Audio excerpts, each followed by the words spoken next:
दोस्तों नमस्कार। ये राहुल गांधी और कांग्रेस और तमाम विपक्षी दलों को हो क्या गया है? अविश्वास प्रस्ताव लाया जा रहा है। अविश्वास प्रस्ताव आप लोग समझते हैं क्या होता है? अविश्वास प्रस्ताव 50 सांसदों के दस्तखत से या मंजूरी से लोकसभा स्पीकर के पास दिया जाता है या कहीं उस पर चर्चा किया जाता है। नो कॉन्फिडेंस मोशन लाया जाता है। तब उसके बाद चर्चा के बाद सदन में वोटिंग होती है। क्या राहुल गांधी के रणनीतिकार ये नहीं जानते हैं कि नरेंद्र मोदी के सत्ता के पास 303 खुद का बहुमत है और उसके अलावा लगभग 50 से ज़्यादा अन्य सहयोगी दलों का सांसदों का समर्थन है। कुल मिलाकर ये 353 सांसद या उससे भी बढ़कर 360 के आसपास का संख्या बल है एनडीए के पास, जो कि लोकसभा में मौजूद है। और कांग्रेस के पास आखिर कौन सी रणनीति है, क्या रणनीति है कि किन रणनीतियों के मुद्दे पर वो ऐसे ऐसे बिल और कारनामे करती है जिससे देश की जनता दिग्भ्रमित हो जाती है। चलिए मणिपुर का मुद्दा उठाते हैं। तो मणिपुर का मुद्दा उठा करके क्या अविश्वास प्रस्ताव ला करके मणिपुर का मुद्दे पर चर्चा होगी? मणिपुर के मुद्दे के लिए एक स्पेशल चर्चा नहीं हो सकती है क्या?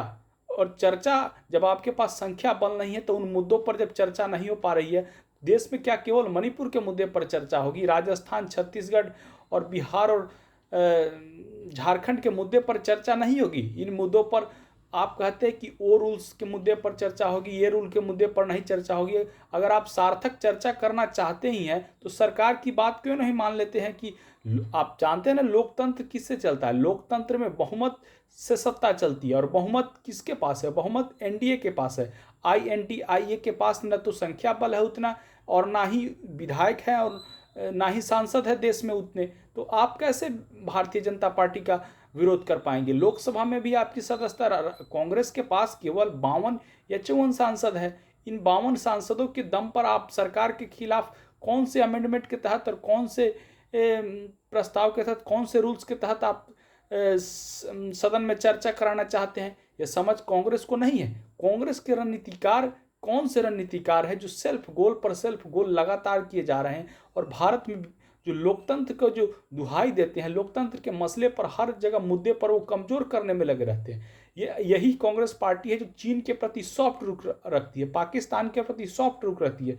लेकिन जो कोई भी हिंदुत्व के लिए लड़ेगा, हिंदुत्व के लिए खड़ा होगा, उसके खिलाफ हार्ड एक्शन लेने की तैयारी कांग्रेस पार्टी करती है। यही कांग्रेस पार्टी का आज का आज के युग में पेशा बन गया है कि कांग्रेस पार्टी करे तो करे क्या। वो न हिंदुत्व के तरफ पूरी तरह खड़ी हो पाती है और भाजपा के मजबूत स्वरूप को देखकर भाजपा के कारण न तुष्टीकरण की तो राजनीति करती ही है, लेकिन तुष्टीकरण में मुसलमानों का भला नहीं करती है। वो मुसलमानों को केवल भय दिखाती है। भाजपा का भय दिखा करके राजनीति करना कांग्रेस पार्टी बंद करे। अब देश के मुसलमान जाग गए हैं, पढ़ लिख रहे हैं। पढ़ लिख करके वो भाजपा का और मोदी का हाथ मजबूत करेंगे और देश में विकास के राहों में कदम से कदम मिला करके चलेंगे। जय हिंद, वंदे मातरम।